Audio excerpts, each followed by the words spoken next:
Hello everyone. Welcome to Dougherty County Public Library's program, Just Get It Done. This program focuses on getting the clutter taken care of around your house that you've been putting off and it's weighing you down. It weighs down your to-do list and your mind. So let's look at 5 such tasks to help you with your to-do list burdens. The first one is going to be paper clutter. Has your paper clutter turned into a mountain? Marie Kondo, organizing consultant and author, has a general rule about paper clutter. Discard everything. Ms. Kondo goes on to say that she doesn't mean you should eliminate papers entirely, but uses this to drive home how much resolve it takes to cut through the paperwork. So whether you have a mountain or a molehill, let's put paper in its place.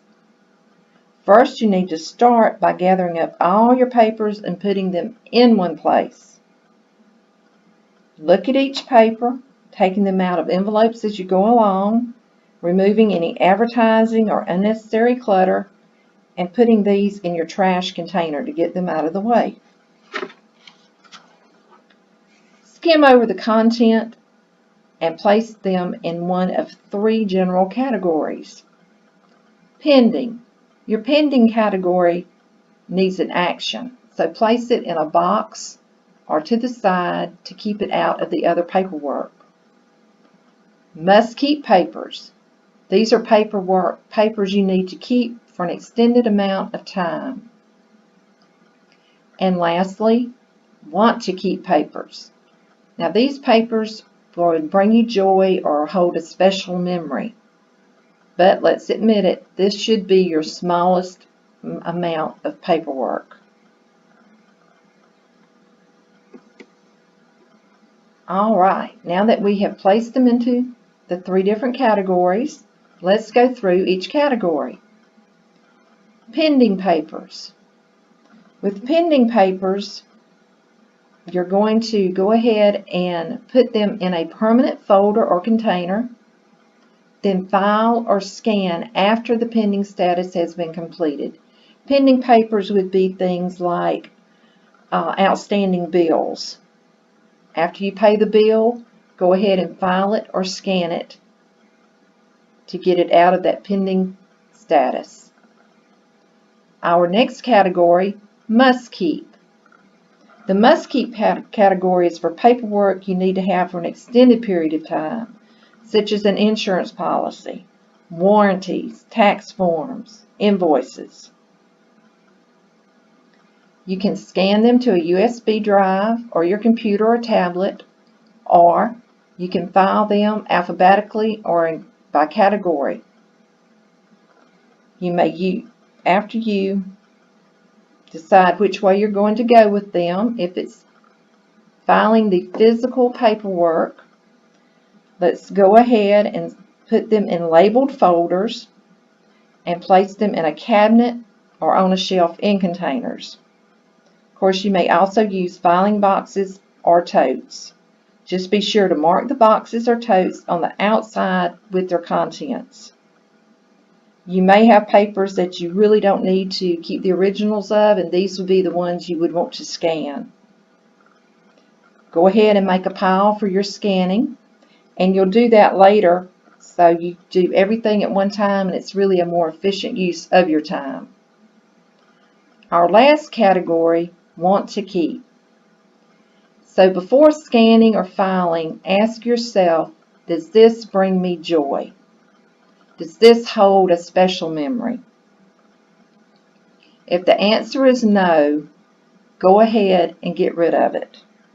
Hanging on to things just because just leads to more clutter.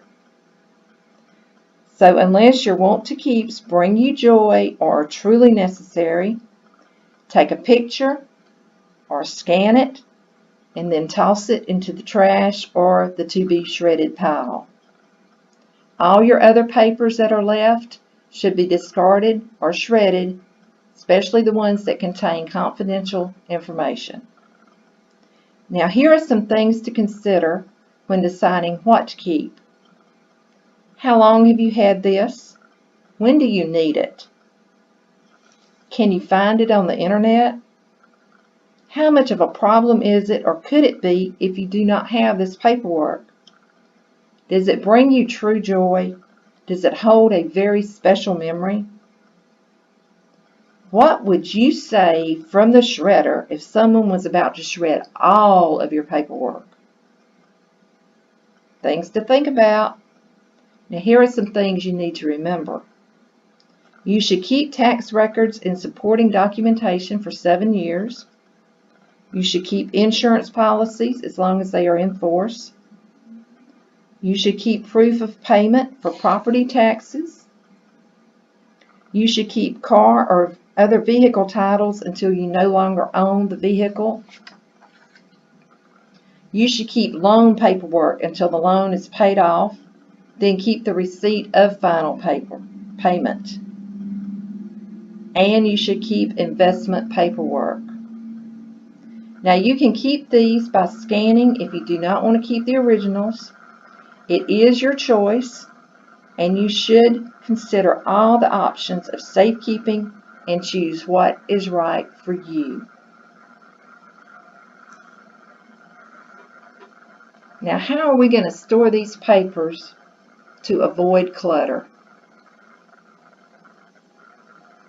Here are 3 general rules that Marie Kondo has to avoid paper clutter in the future.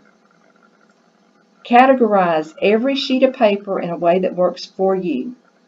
For example, invoices, warranties, bank statements, schoolwork. Store your papers upright in a hanging file system. Put each category of papers in a folder or folders and store in an upright filing cabinet or in a filing box placed on a shelf. This method allows you to see at a glance how many papers you have, and it looks neat and tidy.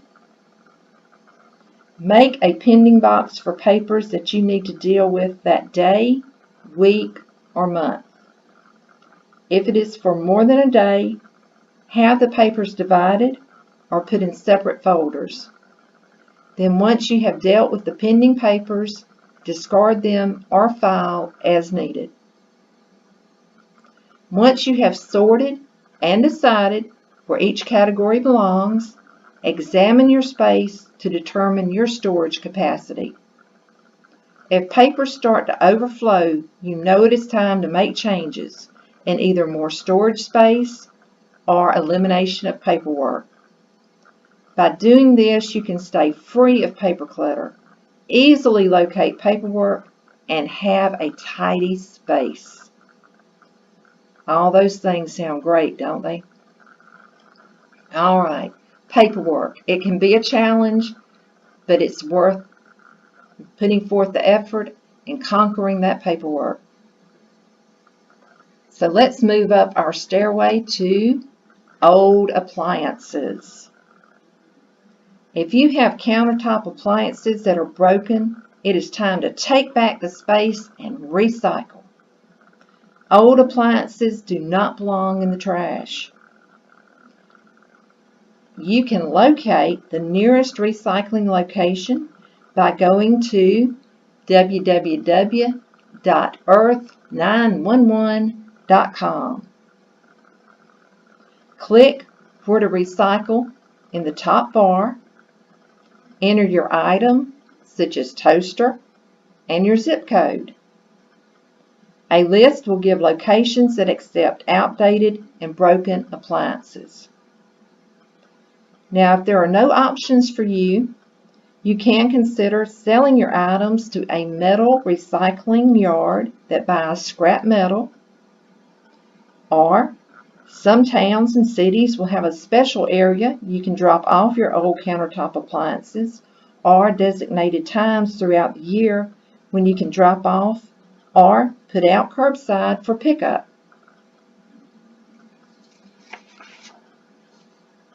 Now, if you have larger appliances such as freezers or dryers, There may be appliance repair services that will pick up your appliance at no cost. Check with your local appliance repair service if this is your situation. Remember, recycling helps the earth and helps you to be clutter-free. Let's recycle. Okay, our next step on the stairway to being clutter-free is our medicine cabinets. Have you checked your medicine cabinet lately? You may have medicines that are expired or that you no longer need. And your cabinet may need a good dusting or cleaning itself. So let's get started on the medicine cabinet. Let's start by removing all our items. Go ahead and check the expiration dates and ask if you still have a need for the medicine. Have an area for the non-expired needed items and a container for the items to be discarded. Now, after your cabinet is empty, give it a good cleaning. Then, you may even want to decorate it a little. If you notice in our picture, the top cabinet is just simply white. But after it has been cleaned and decluttered, there's been some, what I would assume is wallpaper added to the back of it. Give it a nice little dimension there and make it easier to see things. Okay, now you're ready to replace your items in your medicine cabinet. Now, as you replace your medicines and your items, go ahead and give them a good cleaning too. And replace them in some sort of order. For example, alphabetically or grouped by the person's names that uses the medicine or the items, or in alphabetical order. Now, you have a fresh, clean cabinet and medications that you know are within date. Now let's discard our unused prescriptions correctly. They too do not belong in the trash. Many local law enforcement offices will accept old medications. Call first and ask about their take-back program and procedures for medicines. If it is a prescription medication, make sure to mark out completely the person's name and prescription number in order to maintain confidentiality. If your local law enforcement does not offer this program, ask them if they know of a program that is within your area to take back unused prescriptions. All right, we're moving on up our stairway, coming to dryer lint. Did you know dryer lint that is building up in your ventilation ductwork? It also causes about 2,900 fires a year and wastes energy, time, and money. Your dryer has to work harder and takes longer to dry your items, which costs you more money on your electric or gas bill. The good news is the dryer lint can be cleaned from the ventilation system.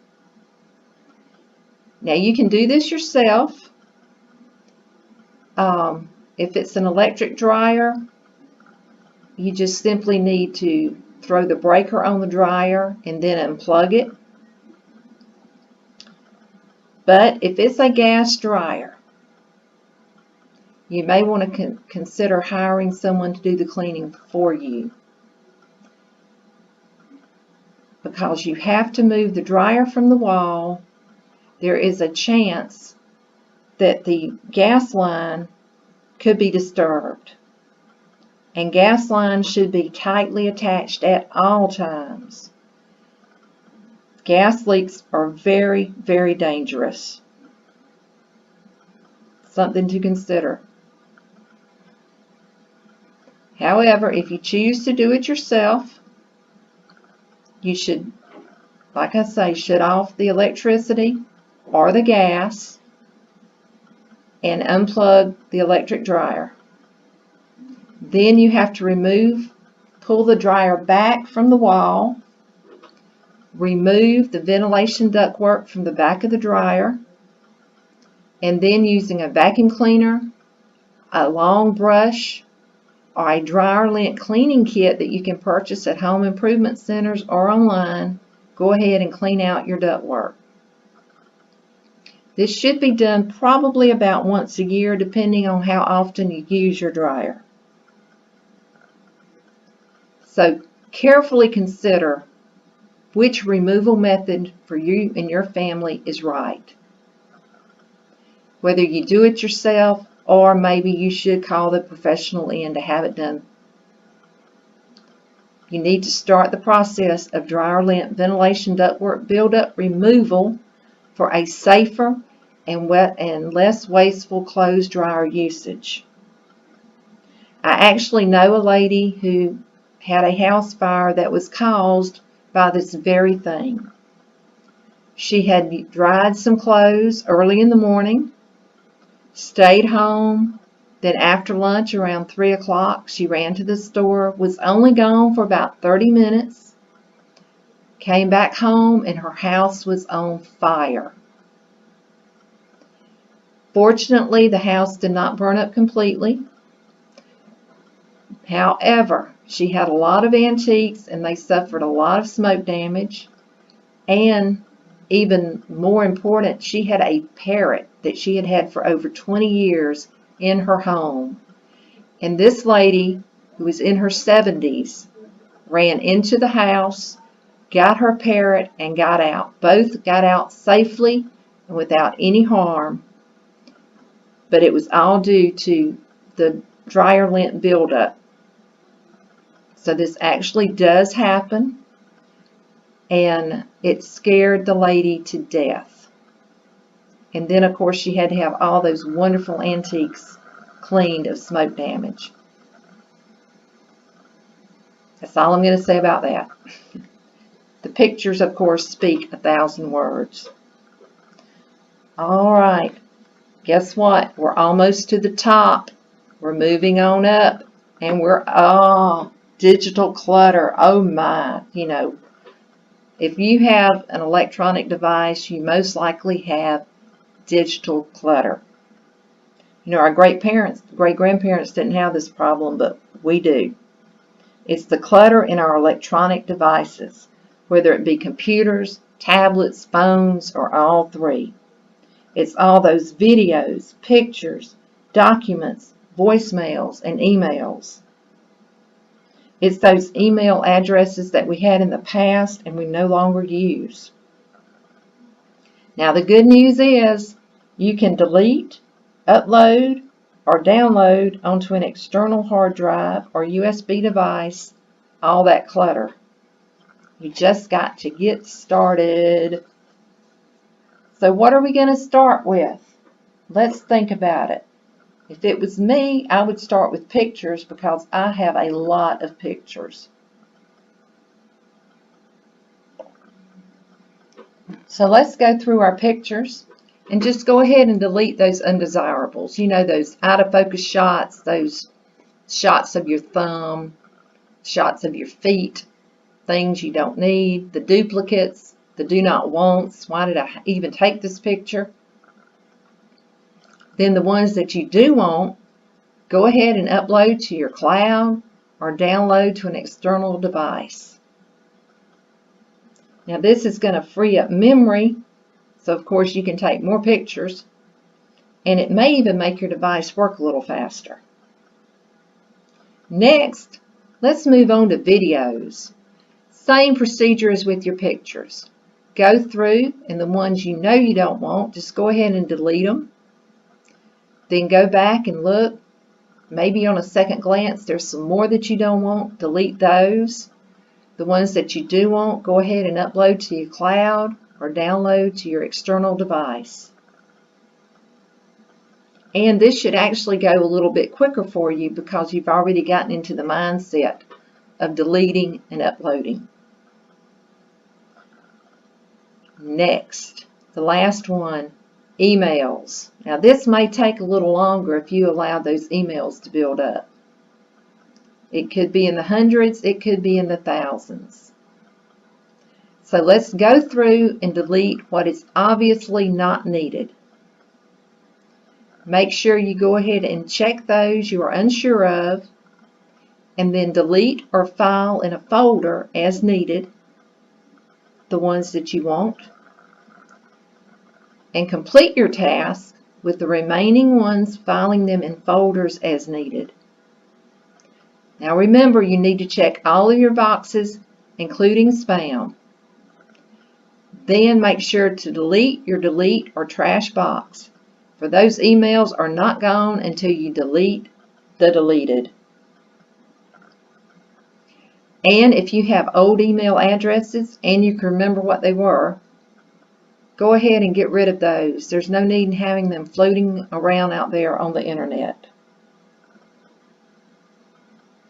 Now, after you have completed all of this digital clutter elimination, you can stay clutter-free if you regularly check your categories and do what needs doing in each. For example, emails. As you check each email, go ahead and delete if needed, or place in a designated folder if applicable. Then, of course, remember to delete those deletes and to check your spam and any other incoming boxes you may have in your email. Of course, this technique can be applied with variations to all your digital clutter. So let's go ahead once we've deleted our digital clutter and stay digital clutter free. Guess what? We've done it. We've taken care of these 5 tasks.